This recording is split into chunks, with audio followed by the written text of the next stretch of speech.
and dhibaatadii markay nagu dhacday badanaa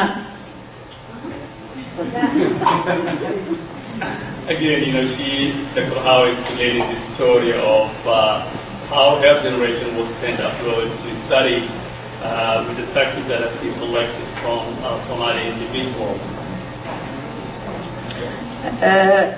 dadkii loo soo tababaray dadkii si sahlan ayay uga soo baxeen si sahlan ayay isu soo raaceen soo baneeyeen meesha ay dadka dugsanayeen ayagoona u naxin ayagoona ka fikirin ayagoo awoodda iyaga leeyihiin aanan garanin ayaa ilmo yar yar soo raacdeen waan iska soo baxay dadkii dhibaatada markay dhacday 20 sano dhibaato aan kala go' lahayn ay socotay intii wax garad ahayd ama waaye arag ahayd ama wadani ahayd ay dalkiiba soo daayeen waxaa isku haray dad masaakiin oo wax raba sidaad arkaysaan ilmaha yar yarka iyo dad waayeel oo baadiyo ka yimid oo waxba ka siinin dad aan xuquuq iyaga leeyihiin ka siinin waajibka saaran ka siinin meesha isugu soo haray. Well, it's very sad. Dr. Xaawa is relating the story of a kind of a mass exit from Somalia where all intellectuals, people who know what is right and wrong, has left Somalia, and what is left behind is individuals who care less about human rights, who have no understanding of what government or being patriotic means. Dhibkaas markuu dhacay dalkii waa burburay Soomaali waxay noqotay no man's land waa dadkii lahay waa soo baxay calan iyo ciid iyo sharaftii la lahay way duntay calankii markuu 50 sano jirsaday ala yiri hala duugo qaba la arki kare qoftii lagu arko waa xabada lagu dhifanayo aniga waa idin imid meeshii waa joog way 20 sano waa adkaysanayay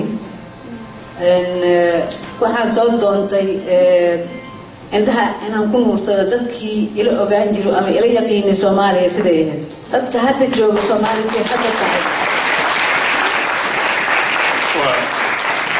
It is, again, Dr. Xaawa is relating the story of how she stayed back for 20 years in the midst of that destruction and destitute, and she could not keep up with that horror and unforgiving situation, so she left Somalia to be with the diaspora, to relate to individuals who she has lived and haven't seen them for a long time.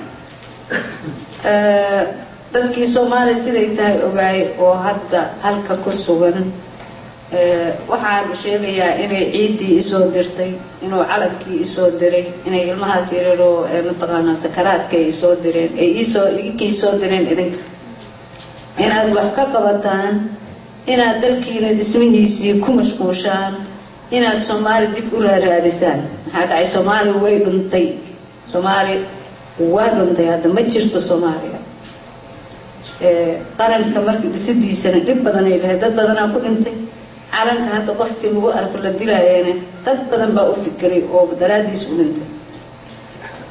Again, it's a very sad story, but it's my duty to translate.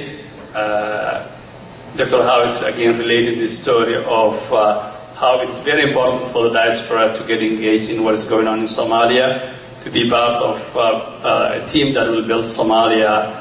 It is a crime now in Somalia to have the Somali flag being raised in many parts. calankii hadii la bedelay wadaranimadii la diiday qoftii wax qaba haysaba meesha ay noqotay meel ay ku xajiran tahay ama la dilo ama la raadinayo shaqo loo raadinayo Soomaaliya adinka ayay idin sugaysaa inaad u noqotaan inaad dhaqaale u aruurisaan inaad fikrad u aruurisaan inaad plan u dejisaan habkii Soomaaliya lagu badbaadin lahaa haddii aad ka maarantaan meel kasto aad joogtaan Soomaaliya tihiin. It is about you all Somalis here tonight to take this issue very seriously, the issue of rebuilding your own country. You have responsibility and do not take it lightly. Community international waxay isku dayeen meelo badan inay dawlad dhisaan haddana waa ku feelgaroobeen oo dawladdii waa dhismi weysay waxay ka dhismi weysay aqoontii oonan jirin balaayo aan la garanaynin oo dalkii kalartii oo qabiil la yiraahdo oo heer hoose qarankii waa dhumay maxaa kala qabiilaysaa adig waxaa kala qabiilaysaa meesha ma yaalin qarankii Soomaaliya la dhihi jiray dhumay marka inaad Soomaaliya soo celiso aad dhistid kabacdi ma ogi haddii aad ka fikiraysa qabiilna hadda wuxuu yahay ma lahayn waa isla dhalateen waad isdhasheen nin kaligiis qabiil noqon kara mara nin walba eedadiis ayeeyadiis awowgiis oo inkiray ama abtigiis caasi oo noqday caasi waalidkiis oo qaaran kari marka caasi noqotay ahlunaara taa diinta ma sheegaysa inaa waalidka adiga inkarto waalidka aad dilaysaa shaqadad u tegaysaa asaad ku layn lahayd ama aad ku lugoy lahayd kaas waa dhibaato Soomaalina caadadeeda ma ahan wax kasta oo dhaco geed hoostiisa la fariisan jiray waa laga heshii jiray gabdhaha la sii jiray wala isdhexgali jiray caadi ahaan jirta arrintaas Soomaaliya caadadeedii hore macaaneed oo quruxsaneed inay soo noqoto ayaan u imid halkaas inaad ma taqaanay aniga kaligay wax qaban karinaano imid inaad ila qabataan oo dalkii ku noqotaan oo balaan soo bisaano aad sameysaan meel oo Soomaaliya toos uga hadashaan dadka soo dalka maxaa dhacay iyada waxay tahay universal markay qabiil ololeyso ninkeedii iyo walaalkeed baa isdilaayeen ninkeedii iyo aabeed baa isdilaayeen wiilkeeda ayaa abtigeed dilaa marka haweenkii waa inay sameeyaan wax la yiraahdo heshiis reconciliation inay sameeyso sanadkan waxa waaye sanadkii haweenka dalka degantihiin awoodda hadda iyo encouragement wuxuu siiyo haweenka wax badan ay qaban karaan hadda dalka ayaga la dhabarkiyo haweenkii waxaan idinku codsanayaa inaad ma taqaanay Soomaalina raadisaan haween idinkoo kale ayaa dahabkoodi gaday oo dhintay sidoo uu sheegay yarka saxaawada oo kale adinkane dibadda markaad joogtiin inaad raadisaan oo nabadoodaan oo isjeclaataan oo walaalo noqotaan meel kala ma jirtaan waad isdhalateen waa isla dhalateen waad isdhasheen dadkii waxaad dhasheen mid walaashaa dhashay iyo mid abti walaalkaa dhalay waa marka dhibaatada oo dhan waxay ku dhacdaa haween dhibka ka dadaala iska dhaqaajiya walaaltinimo iyo jacayl abuura haddii aad walaaltinimo iyo jacayl abuurtaan Soomaaliya waa isu imaanaysaa haddaa idinka mar walbaba wuxuu yahay qabiilku yahay xaguu ka yimid haddaa ku socdaan qarankiina yaa dhumay mustaqbalkiinana wuxuu noqonayaa mid dhumay ilmihiinana way dhumayaan marka Minnesota tagay waxaan u tagay 8,000 oo arday oo jeelka ku jirto 8,000 Soomaali waa ka dhuntay bas waay ma soo noqonayaan generation ka xigan waa iloobaabeen oo Soomaali ka yimid marka hadhuminina waxaan idinku codsanayaa ilmaha noo soo kaydiyo noo keena walaaltinimadii jaceelka abuura dadaala dadka isku keena raggan sidoo kale aan leeyahay sagane ma taqaanay dhalinyarada waxaa la rabaa inay bedesho wadciga adduunka jooga hadda Soomaaliya inay ka bedeshay ee wadci walaaltinimo oo jaceyl ay dhaliso ay dalkooda jeclaadaan oo dadkooda jeclaadaan oo calankooda ku faanaan baddi waa la sameeyay xabadihii la keenayo meesha lagu ridayo nabada lagu dhalahay way sameeysan yihiin aniga waxaan ahay cudurrada haweenka ayaan daweeyaasha waqtigiin inta badan ilaa 2007 ilaa 2008 waxa isoo martay oo aniga aan biisitay 2,000 oo naag oo dhicisa Soomaaliya way islayn jirtay dagaalkii 4 bilood la ahay naagaha ma dhici jirin xabada caadi ah la isku dhifan jiray waxay ila noqotay xabada sumaysan inay ahaayeen 2007 ilaa 2008 xabadihii la ridaayay ama qarax la sameeyay naagta sidii u jiifto dhiigbaxa ku bilaabanaya intaan lagu soo gaarsiinay dhax iskaga dhimanaysaa hataa dhiigbax u dhimanaysaa marka dalkii xabadihii loo soo sumaystay badda sun laga buuxiyay dadkii gaajo u dhimanayo idinkina wax ka qabatana idinku sugaa idinkaan saasaan idinku imid waad mahadsantiin inta ay dhagaysateen iyo inta ay timaadeen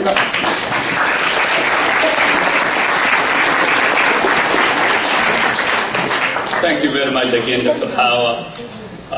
I'm feeling that for badan baa su'aalo qabo. Marka for the next 10 minutes I'm free na su'aalaha. So please su'aashaada very specific ahaato. And if you need the mic, please let me know. Now it's a Q&A session. If anybody has any questions, please be very specific to your questions.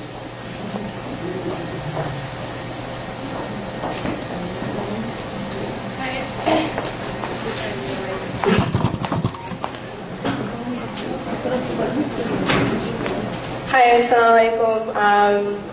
I cannot really understand what Somalia was like 20 years. I spent probably part of my childhood in Somalia, and all I remember is destruction and drama. So at least it's good that there are people that know what Somalia was like 20 years ago. So my question to you is, I'm not really aware of like international hospitals. I'm just used to the American hospital, and I could imagine how different it is. So like, how do you like control like 90,000 people, and how do you keep the history? You know, like, do you do like blood tests? Like, you know, some people have like AIDS, they have HIV. Like, how do you keep like infection control? Like, where like the heart monitors? You know. So I'm just trying to say, like, you know, how do you control life with 90,000 people, and what kind of stuff you guys have, and what are the different workers, and sort of what an international hospital is like? Yeah, would you take that? First, you look too young to be in Somalia, young, but I think you're born here. And your mentality is normal and understandable because you haven't seen in Somalia and Africa. But you just have to go to the library and do some study and watch the TVs, how the third world lives. The 90,000 we have is a village where the people live. So it doesn't mean 90,000 patients coming in one day and we have to keep the history. And we try our best to do the history, but the history we do is very brief. Is the local chief complaint, what it's called, that's it. And some little bit back histories, because you don't have time to write a full history, and you don't have ability to have an archive and team who takes care of ordering the histories and gets the files done. And we have a small lab. It's very, very small. We do HIVs, we do when we do in only surgery, and when we do in blood transfusion. Rest of the time, we risk our lives, and we don't know their lives too. The only 2 times is because we have a limit ability or limit test, so we do during the surgery or during the transfusion. And only thing it's HIV, hepatitis, and HP, hemoglobin. That's the only main thing we test. And rest of it is you have to guess it. We treat the people guessing because of limit of ability. Your clinical mind is wonderful if you work in that area. And you're not dependent on lab. It's you depend on yourself, your intuition, and your ability. That's how we work. su-aasha waxay ahayd maadaama Soomaaliya inay jirin hospitaalo waaweyn, dadka sidee baad mataqaana marka dhiigga ka qaadaan mase tasiyaasha aad samaysaano, marka deeqana waxay leedahay mataqaana ma laha laabo fara badan ma haystaano, equipment-iga haystaan aaday u yar tahay. So sababta waxaa maanta dadka maanta meesha joogo inaad women waxay noo tahay maaragtay indhafur iyo maaragtay I don't think we have it Somali women oo maaragtay weli wadanka joogto wax barato weli dadkeeda caawinayso, marka waa idinku mahadnaqayaa taas. Su-aasha kale waxaa qofka wuxuu weydiiyey qof ardayga Soomaali halkan oo dhakhtarnimo baranaya ma imaan karaan wadankii ma ku caawin karaan si ay ku soo xiriir karaan, taas laga rabaa marka.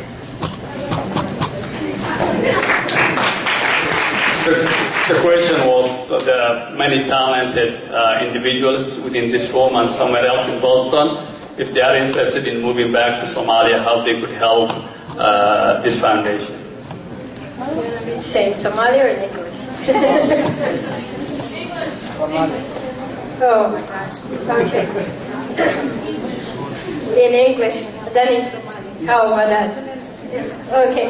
In English, of course, we need your help. Everybody who knows something, it needs country needs. Even if you know ABCD alphabetically, you need it, because Somalia is destroying. It's like the country where you have to start from zero. It's very devastating. When you go there, you need to implement everything. People don't have basic laws, basic rules, basic thing to follow. Everything was destroyed for the last 20 years. And it's good for you.